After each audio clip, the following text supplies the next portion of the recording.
Welcome all. Pleased to have you all here this evening.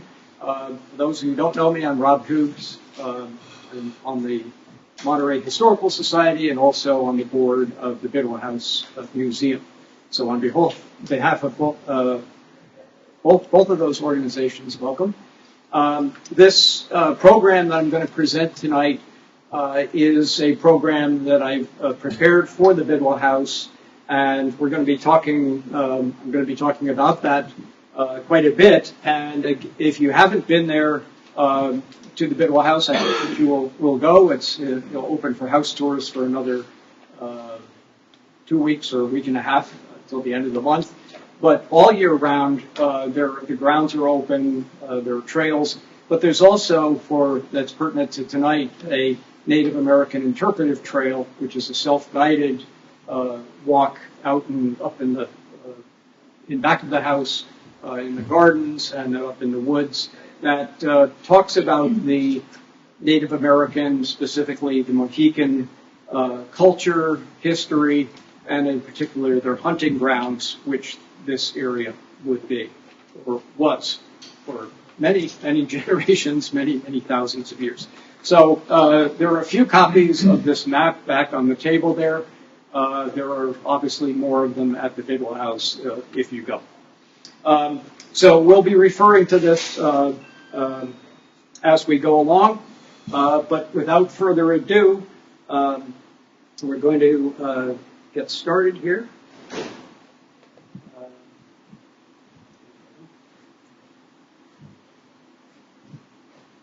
So to start this off, I'd like to introduce Michael Johnson, who prepared a film, and invite him to say a few words about it.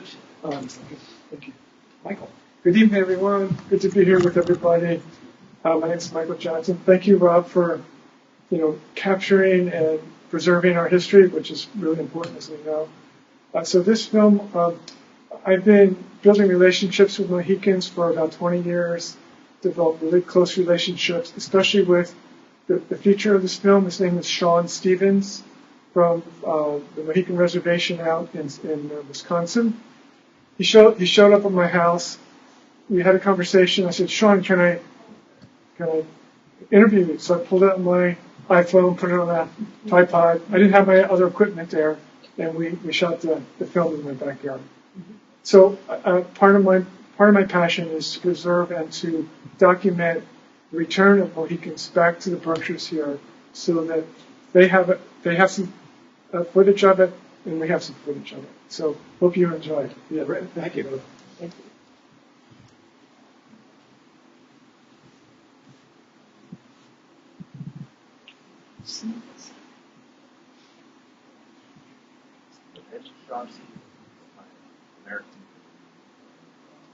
Grandmother named Brentberg when I was younger. I'm from Stockbridge-Munsee band of Mohicans who reside in Bowler, Wisconsin at the moment.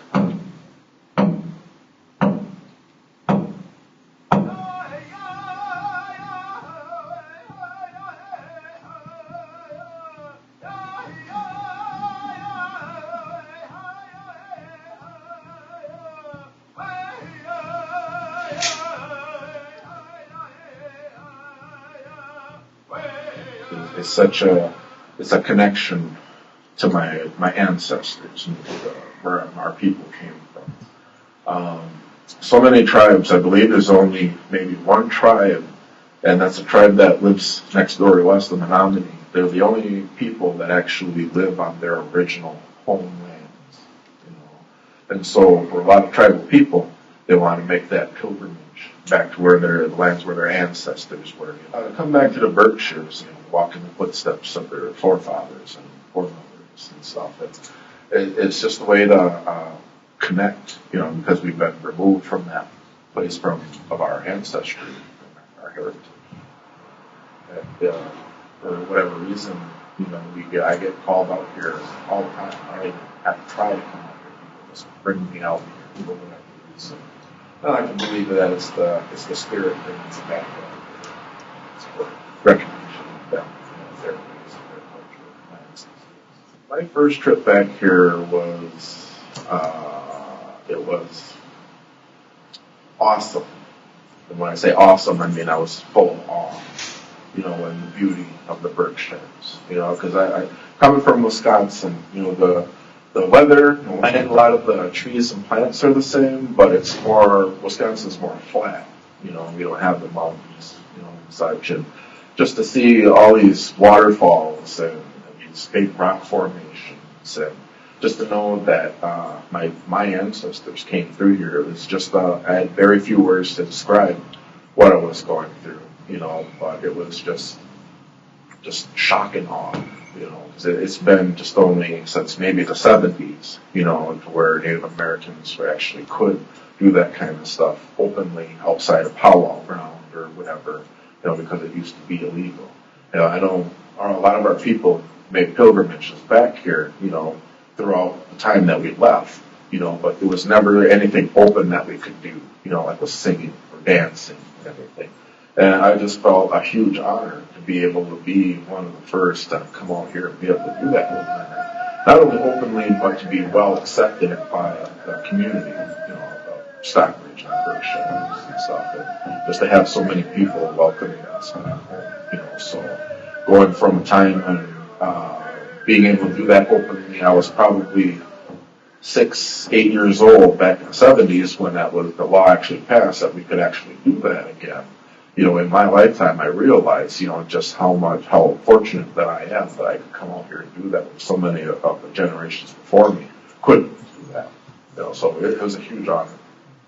A lot of our people don't make it out here, and when they do, it's a very short kind of bland tour of the land. You see the usual thing like the mission house and maybe the river and stuff, but coming out and meeting so many people who showed me so many things, there's so much more to see out here. And there's so much more of a history out here that our people don't even realize, with healing springs in Lebanon and medicinal swamp and stuff like that. That's a lot of history that our people do not know, do not realize that had happened out here. But when we think about Stockbridge, Massachusetts, it's a real state. That we had to give up the movement. So to think about it, it's really nothing to say. But there's something so much more bigger here, more profound, not just spiritually, but historically, that's going on here. And I like to hope that our people would learn more about these things that have happened out here, that still go on here, and just make another connection with the land back home. Because I really feel a lot of our people are very disconnected with our ancestral land.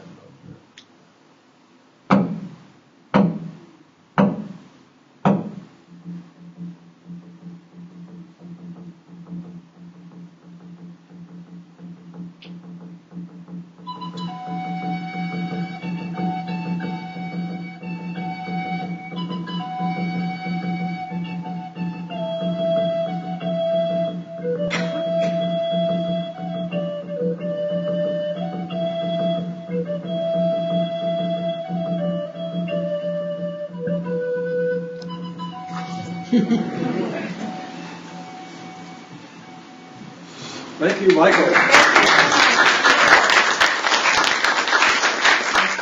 We were going to shoot that, but we felt that the wind actually accentuated what he was saying, so we kept it in and put that. Yeah. So there's so many interesting things in that film. So it's great. I mean, there were a couple of things that really struck me. One, you filmed 2 of the 4 totems of the Mohican, the bear and the turtle clan, which was interesting. And of course, the water, the land, and the growth of the land and the use of the plant life for spiritual and medicinal and just appreciation of the life that surrounds us is so integral, and I think you really captured it beautifully. So thank you again. I'm not going to read through all of the land acknowledgement. I'm sure you've all heard land acknowledgements before from different organizations. It's an interesting phenomenon that really only started maybe 4 or 5 years ago, and now it's pretty common, which is good. I just hope it doesn't become so commonplace that people just say, oh, well, we acknowledge that. Somebody asked me when I was doing this a program, is that enough? And of course it's not. It's a good start. It's at least they're acknowledging, or we are acknowledging, that this land was the homeland of these people who lived here for hundreds of generations before us. And that's really important. We need to honor that. We need to respect that. We need to learn from that, from their stewardship of these lands. So I urge you to do that, to do justice to that acknowledgement. I'll go through these fairly quickly, but the Native American Interpretive Trail at the Bidwell House was developed in conjunction with the Stockbridge-Munsee Community, with their approval. We did a lot of back and forth with them to try to tell their story as best we can. I'm not Native American. I appreciate their history, their culture, but we're trying as best we can to tell their story and to the extent we can in their words. So again, it was great to have Michael's film to listen to Sean Stevens, who is of that tribe. Some of the goals of the interpretive trail at the Bidwell House are to put into historical context the settler colonization process.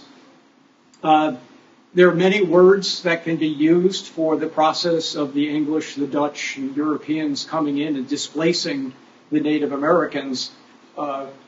Calling it colonization, calling it settler colonization is kind of a polite way of referring to it. But we have to recognize again that we took their land and we displaced them. So we tried to put that in context. Interestingly enough, myself and the Bidwell House were guilty of not doing that for a good part of the museum's history. We used to start the story of the Bidwell House about these brave colonists who came through these woods, these pristine woods, and carved a settlement, a civilization out of these woods, and made a society. And that's all true, but it totally ignores the Native Americans who were here for so long, and much of what they learned, the colonists that came here learned it from the natives and from their land practices. So we try to put that now in context and start the story much earlier, before colonization. Again, learning from their respect for the land and their sustainable land use practices. They invented ecology long before that word was invented.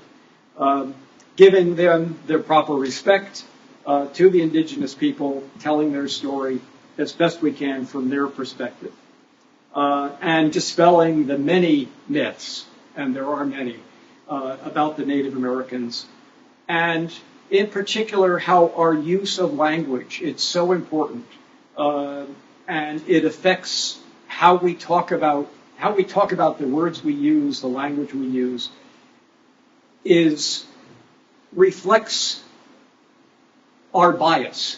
So, for example, if you take a history of the conflicts between the in the 1600s between the Plymouth and Mayflower people and the Native Americans. And if you substitute the word protector instead of warrior into the Native American story, it changes your point of view. They were protecting their land. They were protecting their values, their life, their crops, their families, their land.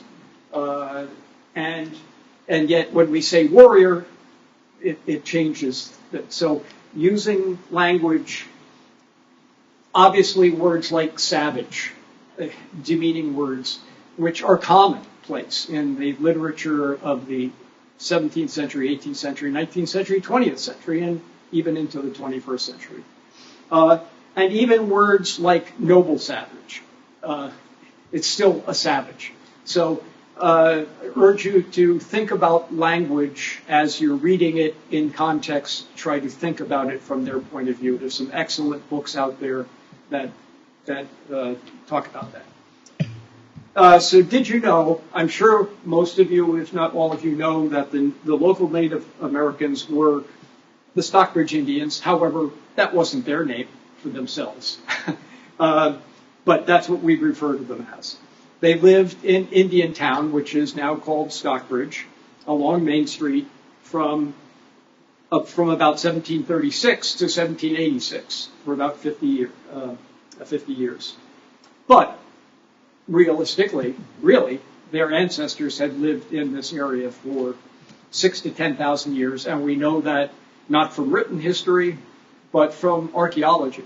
So, for example, at Camposa Bog in Stockbridge, there's been extensive archaeology done that revealed year-round villages along the shore of Stockbridge, of Concopat Bog, or Camposa Bog, excuse me, for from 3 to 5,000 years ago, and then another settlement that seemed to be more of a hunting camp from about 1,000 years to the present, up into the pre-colonial period. The mission house in Stockbridge, you heard Sean Stevens refer to that, was originally built on Prospect Hill, up on the hill. It was later relocated in the 20th century to Main Street, and that's where Reverend Sargent lived and ministered to the Indians. And this is the mission house today in Stockbridge. Very English style, Deerfield style house. Interesting to wonder how the Native Americans, what they thought about that, because that was not what they were used to. Did you know that the chime tower in Stockbridge, in front of Town Hall and the Congregational Church, the old Town Hall, was actually built as a memorial to the Native Americans? Here it is. And this particular photo was taken in 2021 when the Stockbridge-Munsee Community was doing archaeology on that site. That was the site of the first meeting house that the Native Americans attended. It was their church. It was for their use. And I had the honor of participating, volunteering with some of the archaeology, some of the dig that was done here. Underneath that tent in the background, digging down about 3 feet, they actually found the corner post of the meeting house. And underneath that, a couple more feet, was the floor of a Native American habitation that was there for quite a long time. I don't know exactly if they've been able to date when that was, but certainly pre-contact. So the chime tower, it's hard to read on this, but above the door of the chime tower, it reads, "This memorial tower marks the spot where the little church in the wilderness in which John Sargent preached to the Stockbridge Indians in 1738, I think it says. So I didn't realize that until a few years ago, that chime tower was a memorial to the Native Americans and to the first church where they worshipped. Again, language. Sometimes we use names and we don't even think about where they come from. So the Concopat River, right out in back here, Umpachini Falls. You probably heard it pronounced Umpachini, but a more correct pronunciation would be Umpachini. Those are the names of the two sachems of the Mohican tribe who were here in the 1730s and 40s, who were the principal members of their tribes and interacted, and they helped to make the decision that they would settle in Stockbridge and try to learn the English ways. They were the sachems of the two villages where the stars are on the screen here. They were the leaders of those two villages. Monument Mountain was a monument that the Native Americans established. There was a house-sized pile of stones that the Native Americans, over many generations, as they would travel through on the Indian path, would put a stone presumably from their place of residence or some honored place, and it was house-sized. It was huge, and that's what Monument Mountain honors. Names like Skodak, Scaticoke, Taconic, Wappingers Falls, we'll talk about them a little bit more later, Campusa Bog, Housatonic, Mackinac, Wyantanuk, which is Wanuktakuk, the big bend in the river at Stockbridge, where that was their name for that village. And Massachusetts is the name of a tribe, or Massachusetts was the name of a tribe in the eastern part of the state, and Massachusetts literally means the Blue Hills. It's the Great or Blue Hills. It's near Milton, south of Boston. In the early colonial period, New England was New England, New Netherland, New France, and Native American tribes. And the early maps, such as this from 1636, recognize that there were Native American tribes. Oops, let me go back to that for a second. Can't see it very well, but up here in some illustrations of a Native American village, or what they call the castle, one in a square stockade, another in a circular cascade, and this map all along the Hudson River, what we call the Hudson River, the North River, what they call the Mahikanituk, are the names of the Indian villages that lined the river. There were hundreds of Indian villages. So the name of the tribe that we call the Stockbridge Indians in their language is Mahikoniok, which is the people of the waters that are never still.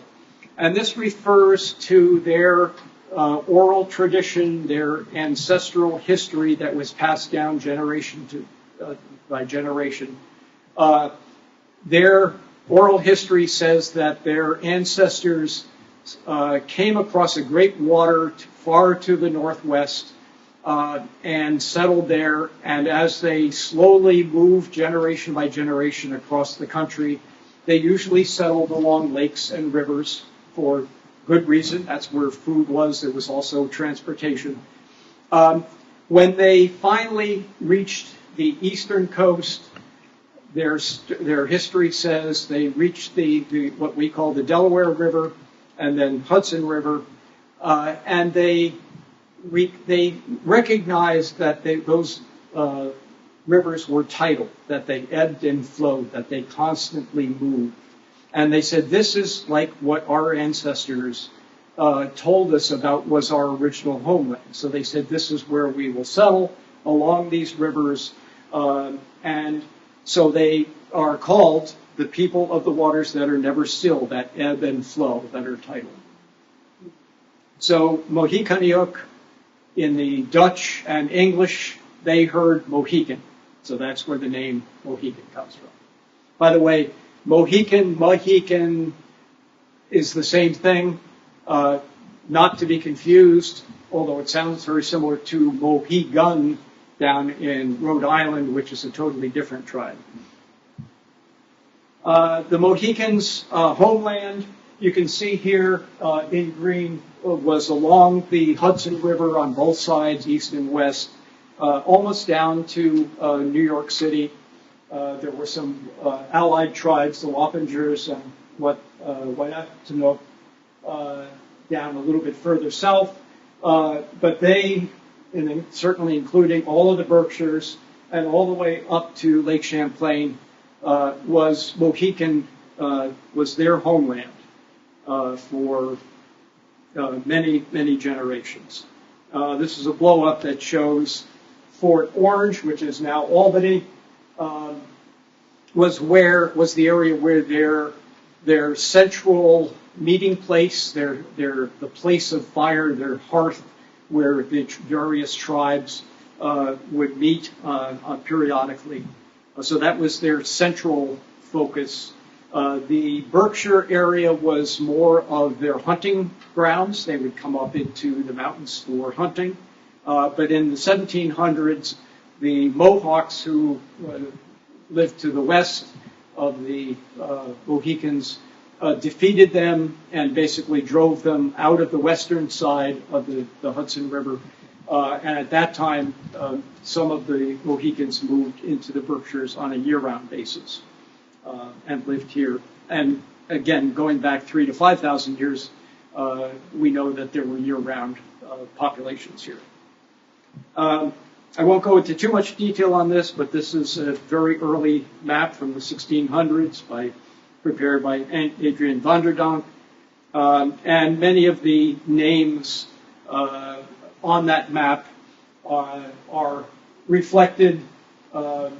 So Rensselaerwyck, but there are many Native American names. So Wappingers, this was in Dutch, so some of the names are a little bit, if you sound them out, we still use a lot of those names. And the one that I just highlighted up there, it's called Mohicans Island, or Island, was, in their language, Esquatak, the hearth place. That was their central meeting place that I referred to earlier. And that island, about 2 years ago, was repatriated, given back to the Mohican tribe. Now, this is an enlargement of a map from about 1752 that shows the road that I've highlighted in yellow here is the old Indian path that went from the Connecticut Valley through the Berkshires up to the Mohicans Island, to Esquatak, and then up to Albany, and then continued up along the Housatonic, or along the Hudson River. So there's Indiantown, what became Indiantown. Again, this was all their land. To the north was an Indian village, again in the colonial period, in the 1750s, that was called Conomeek, and that's where New Lebanon is presently. Down here to the southwest was Shikomiko, which is now Kopek. It was you can actually see here, Indian village on the north shore of Kopek Lake.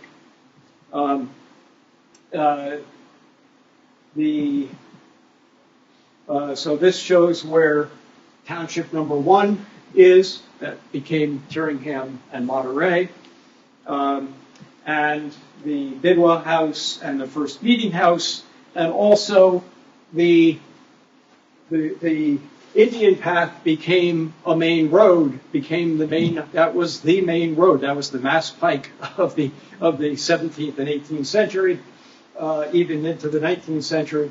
But for early on, especially when Stockbridge was settled in 1760, a road was laid out from the Bidwell house to Stockbridge that connected. So this small town was a junction in the road. You could go west, you could go north.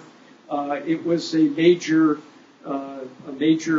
junction point for people traveling through. So a little bit about the Native American practices pre-contact.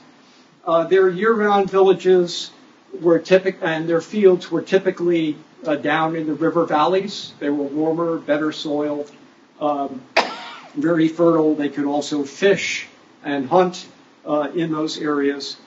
So this image shows a family growing corn, the three sisters, and it's a little faint, but in the background there are some wigwams and a village. The Mohicans, I mentioned earlier, settled along the rivers, and they're often called the River Indians. Each family was responsible for tending and growing their own crops, and typically it was actually the women that did the farming. They were the people that planted the crops, that weeded the crops, that harvested the crops. The men were typically off hunting for 3 to 5 days. You can't farm if you're not there for 3 to 5 days.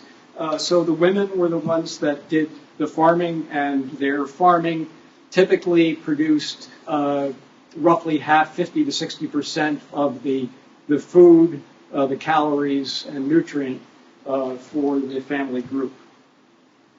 The three sisters, obviously corn, squash, and beans were a mainstay for the families, particularly in the last 500 to 1,000 years.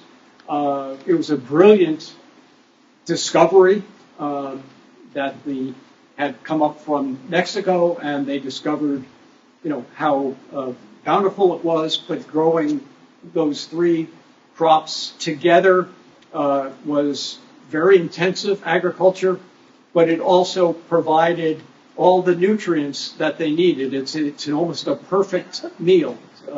Squash, beans, and corn provide the vitamins and nutrients that you need. Typically, after 8 or 10 years, they would move their village to another area, and the land became less fertile, and they would be preparing another area as they were using this one. So it created a mosaic of land use, and there's a sign up at the Bidwell house that talks about that there were lands that had been used that were now left to be fallow, to regenerate. There were lands that were in active use, and there were lands that were being cleared, that were being prepared for their use 5 or 10 years from now. And then there were lands that had not yet been cleared that were still untouched.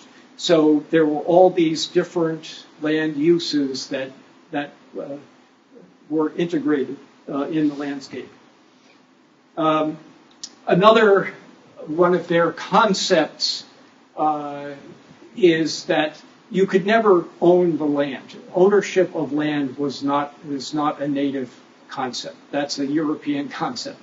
How can you own the land? How can you own the water? How can you own the sky, the air, the plants, the animals? You can have use of it if you cultivate the land, and then you are entitled to take the benefit of what you've harvested. As long as you are making fruitful use of that land, you are entitled to it, and nobody else can take it from you. But when you're done, that land then goes to somebody else who wants to make fruitful use of it. So that concept of fruitful use is very different from the European system, and when it came time to quote unquote sell the land, there's a cultural difference, just a dissonance between the two points of view or the two approaches. Their land use, their culture, their whole being required large areas of land for planting, for hunting, for foraging, and for moving around so that they would not exhaust any one particular area. They could not set fixed boundaries on their land. They just did not do that. Europeans did, but not the Native Americans. And as I mentioned earlier, they really, their whole approach to land use was a sustainable and ecological principles that I think we can learn from, that we are learning from. The typical winter village, they again would be in the down in the valleys. Their hunting grounds were typically up here in the upland woodlands, such as here in Tyringham and Monterey. They would put up temporary wigwams for the 2 or 3 months that they would be hunting, and then take that their harvest of meat, of fur that they used. They used every part of the animal for clothing, for hats, for gloves, for food, they used every part of the animal, and they would take that back to their winter village. And of course, they also tapped the maple trees to produce maple sugar, and they taught the colonists how to do that. So what happened? Of course, there are many things that happened, but European diseases was really devastated the population of the Native Americans. The natives had no natural immunity to, or acquired immunity to European diseases.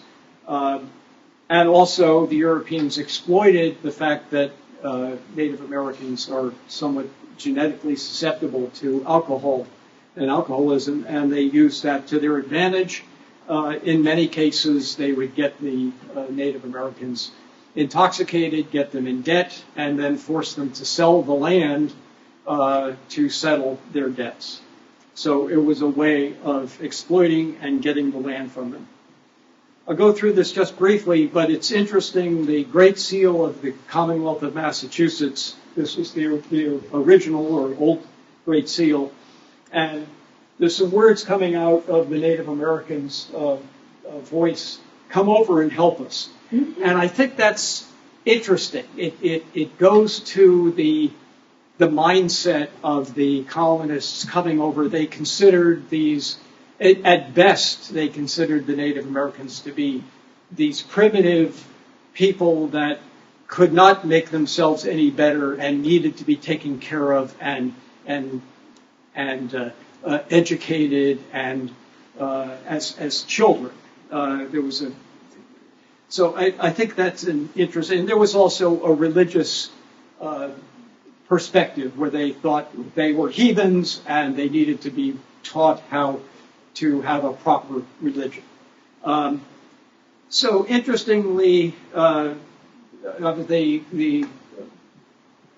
could say that it put a best frame of reference on it, that they were well-intentioned. They sent missionaries over, created praying villages, tried to educate and reform the people, the Native Americans. Interestingly, the current Great Seal of Commonwealth, it's a little bit better than the old one, but it still has some really disturbing images on it of the Native American. The Indian's arrow is in his hand here, is pointed down, supposedly as a sign of peace, but it's also considered to be a sign of subjugation. As I mentioned, the arrow is pointing down. There's this arm with a broadsword over the Indian's head. May or may not refer to the killing of King Philip. It's unclear. In any case, there is right now a move to replace this seal, the Great Seal of Massachusetts. And if you're interested, you can go online and put in your opinion about what some of the imagery should include. I've done that. Interestingly enough, Native Americans are not included in that, so they decided to erase that part of it and put in some other less something like a fir tree, or some symbol that's not as potentially disturbing. This is Itawakaung, who was a sachem of the Mohicans in the early 1700s. He and three other so-called kings went to England, met with the Queen of England, and were given lavish dinners and were displayed and given great honor, pled with them for their nation's sovereign rights, but that was ignored. And he was the father-in-law of Lieutenant Aaron Mpachini. And you notice the turtle down at his feet. He was a member of the Turtle Clan. The 1724, the General Court granted a charter for the township that became Sheffield and Great Barrington, and Concopat and the other Indians signed a deed, quote unquote, selling the land to Colonel Ashley and others.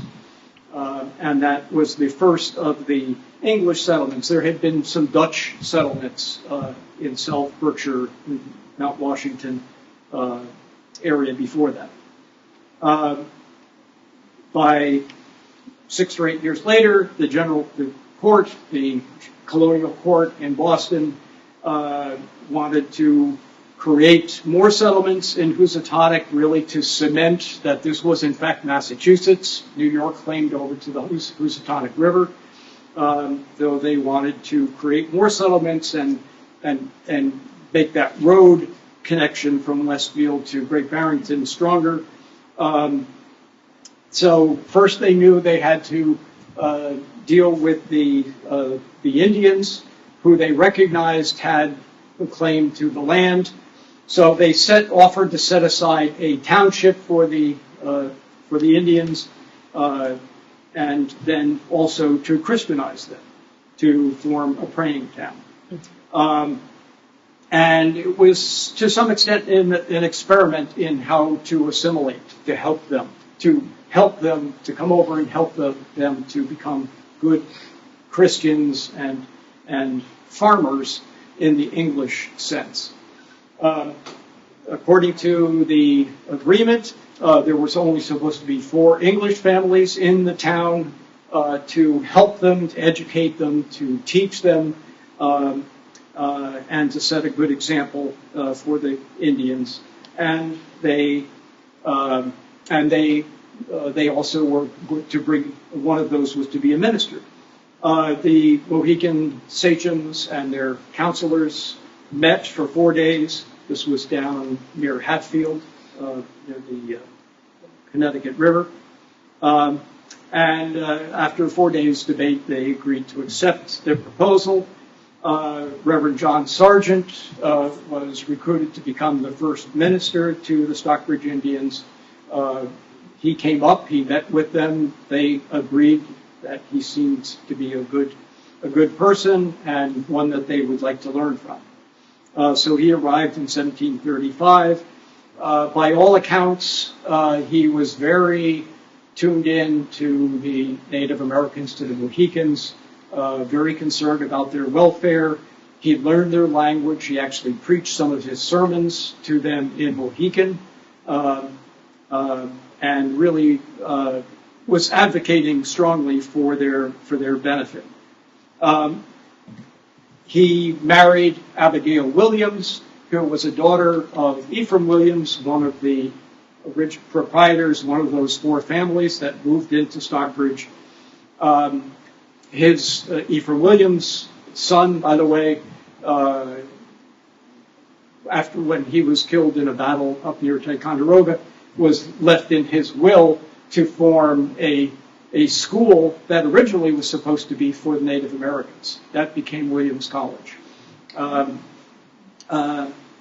But Ephraim Williams was a land grabber and ended up with an awful lot of the Indians' land. Unfortunately, Reverend Sargent died in 1749, and that first 15-year period seemed to be it worked pretty well with the Native Americans and the system, but after Reverend Sargent died, it seemed that things were not working as well. But just to bring it up to up a few more generations, they moved from Sheffield to Stockbridge. The General Court then authorized 4 more townships in the Housatonic Valley. The Indians agreed to sell basically all of their land in South County down to the Connecticut line, and then the General Court authorized 4 townships, what became Township Number 1, Tyringham, Monterey, New Marlborough, Sandusfield, Beckett, and the land that's now Otis, which was unincorporated land. This is a copy of the deed, the first part of the deed to Kankaput and other Indian planters, and I thought that was an interesting choice of words. They were, again, trying to, the English writing that, their position was if you didn't enclose the land, if you didn't plant it in the English system, you were not entitled to the land. You had to abide by their rules. So calling them Indian planters said, okay, well, then it becomes an English deed. It wasn't recognizing their sovereign rights to all of the land. And you see that it was the English settlers were represented by Nahum Ward and Ephraim Williams. There were 300 pounds was the amount, which was a sizable amount of money, but compared to all of the land that was sold, it was a fraction.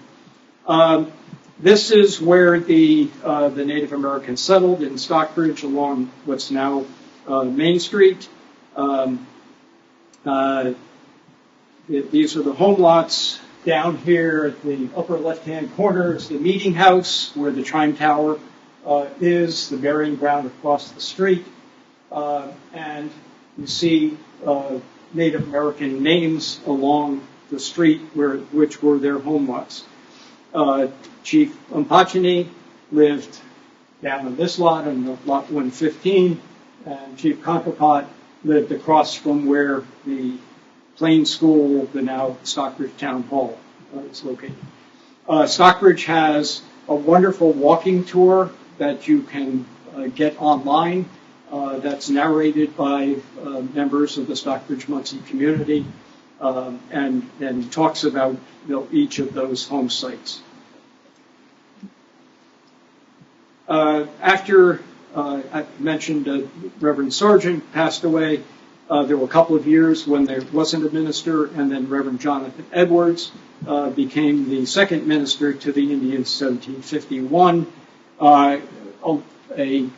considered one of the greatest theologians of the Americas at that period. New Light, the First Great Awakening, wrote some of his most celebrated sermons while he was in Stockbridge. He was also a relative of the Williams family and the other river gods from the Connecticut Valley. But even though he was a part of that family through his wife, he fought with and disagreed with Ephraim Williams and the other white settlers and advocated strongly for the Native Americans and tried to overturn some of the abuses of their rights and land ownership.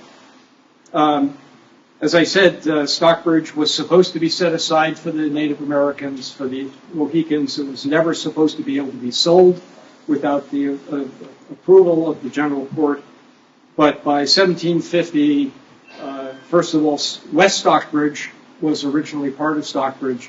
So on the other side of the mountain, they said, well, the Native Americans don't need that. So they segregated that off and sold that off. And then by 1750, about half the land that's now Stockbridge was already owned by English. And by the 1780s, essentially all of their land had been taken away from them. This part of that was during the Revolutionary War. The Stockbridge militia fought on the side of the Continental Army.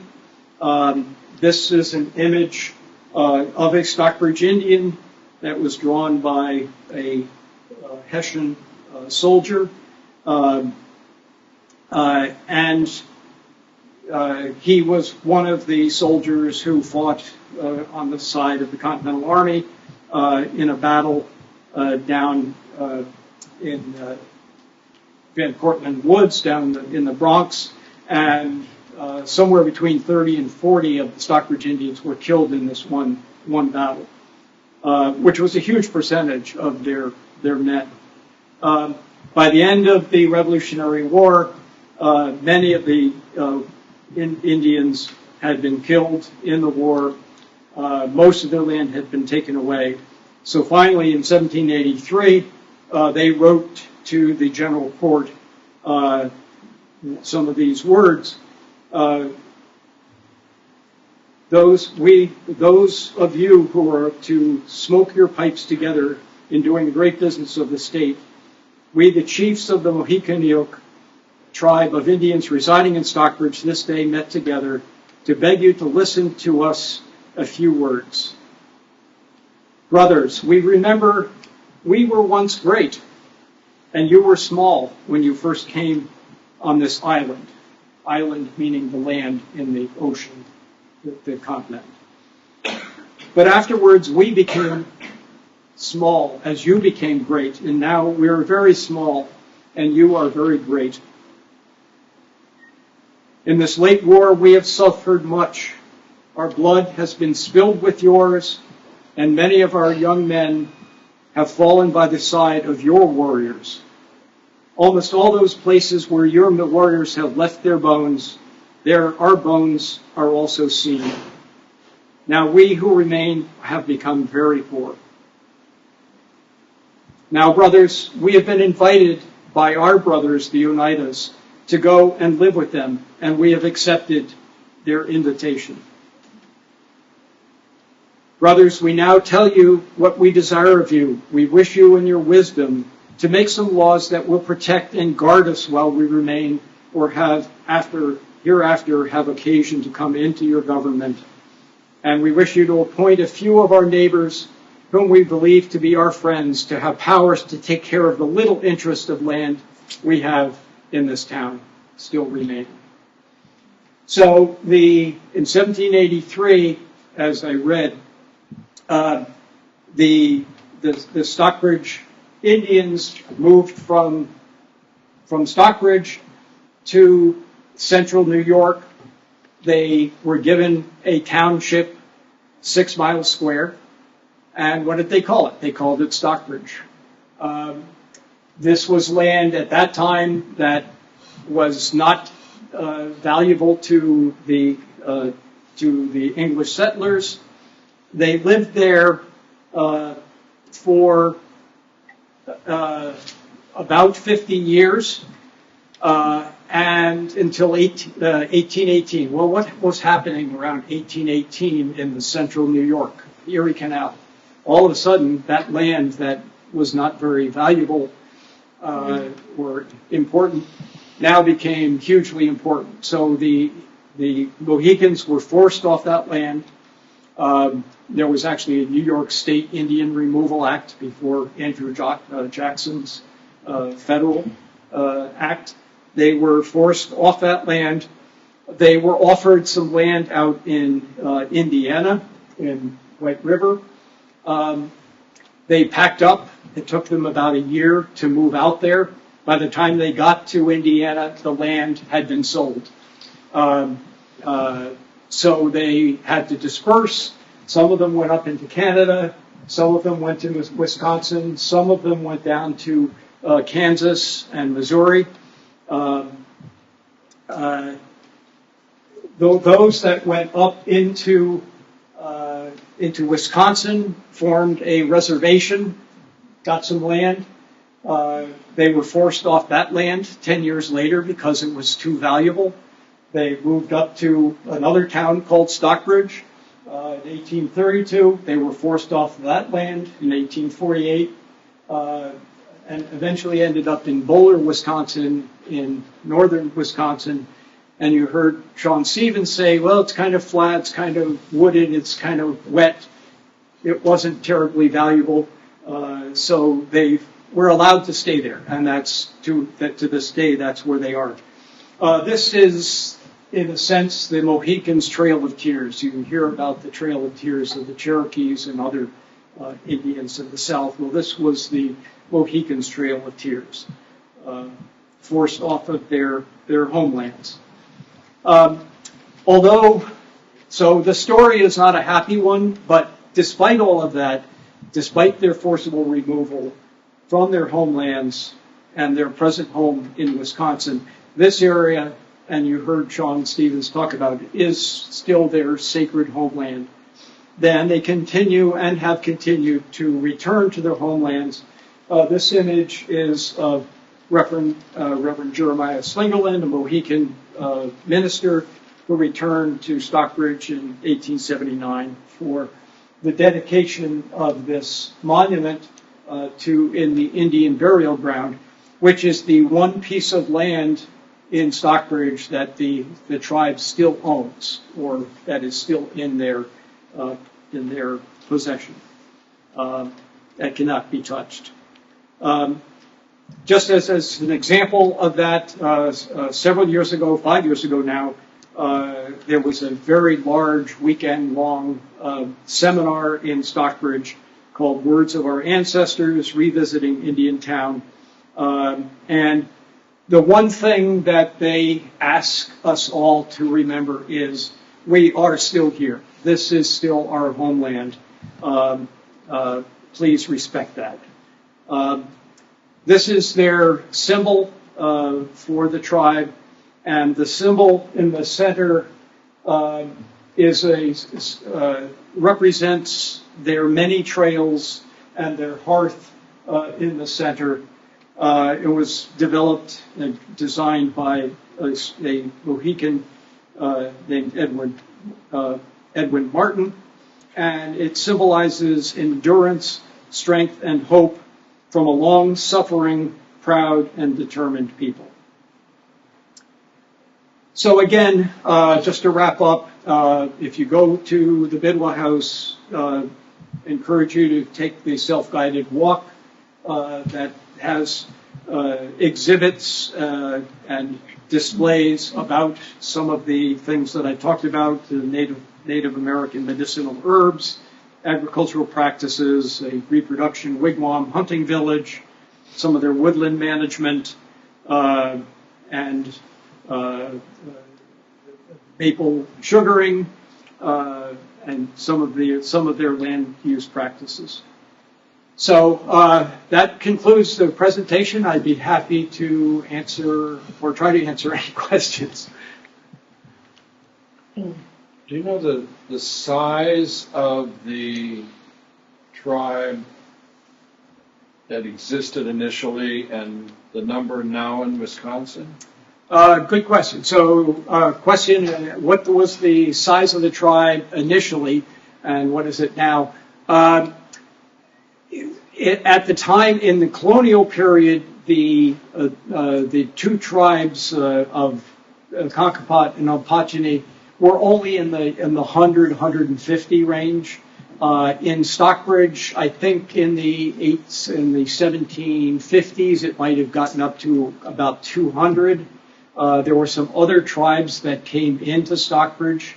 So the Brothertown Indians, the Wappingers, some other tribes came in and affiliated with the Stockbridge.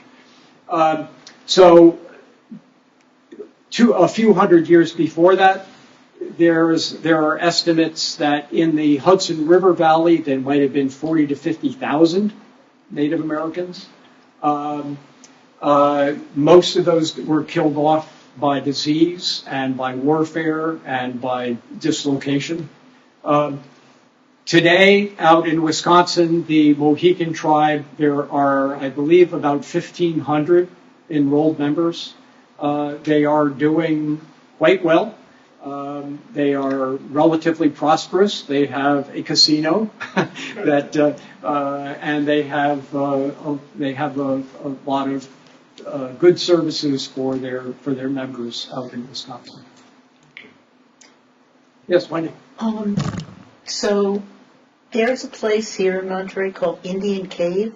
Yes. Does that have any relation to Native Americans? It is certainly a reflection of it, and there were artifacts found in and around Indian Cave.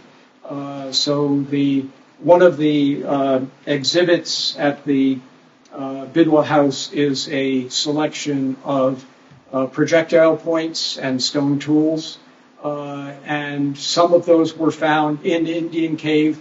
Some of them were found along the shore of what's now Lake Garfield or Brewer Pond, and some of them were found along the Concobat River down by Gould Farm. So what I understand anecdotally is that there were some Indian artifacts found in and around Indian Cave.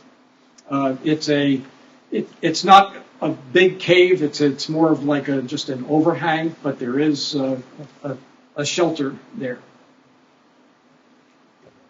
Any other questions?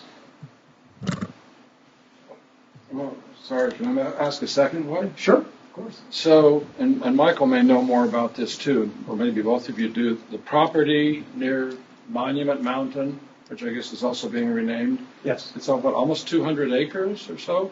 Yes. Will some members of the tribe begin living there?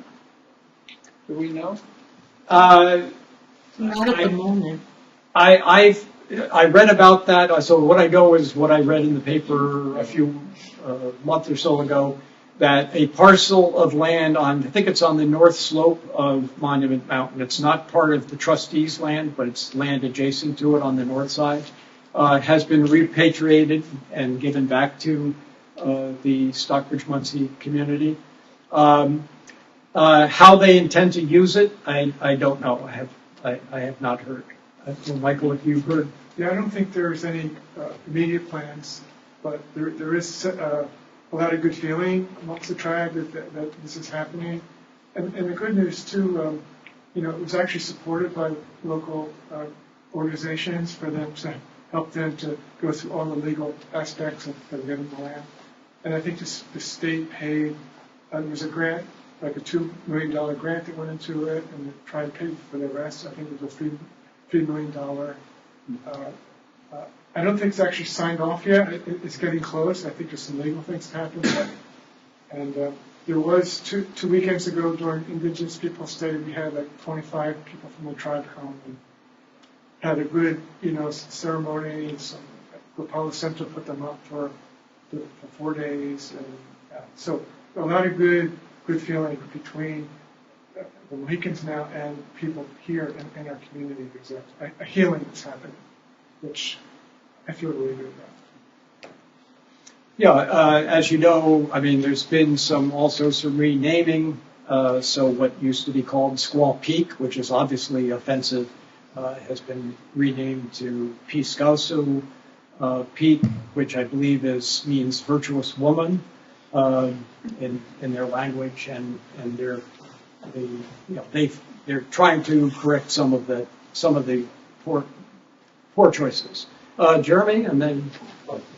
How much language is left, Rob? I'm sorry? How much of their language is left? Is there? Most of their language was lost. There were a few speakers up in Canada that settled up with some of the other tribes up in Canada.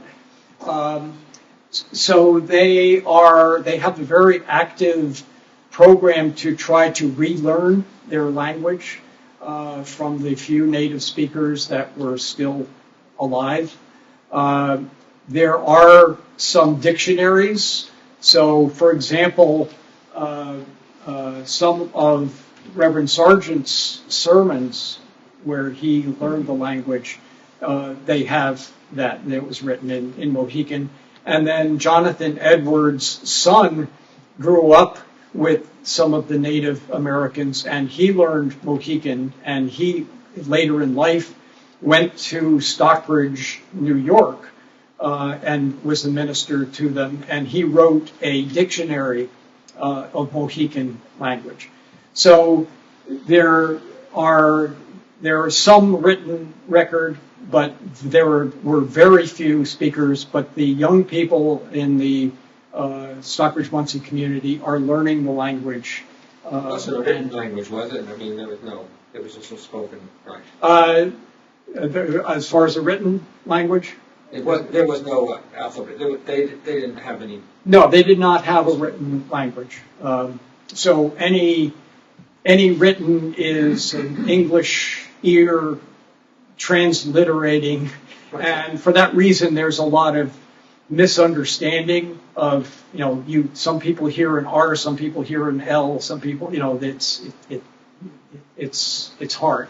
But they're trying to do their best, and they are trying to regrow their language, and they're relearning it. Any other questions? Okay, well, thank you all for coming tonight, and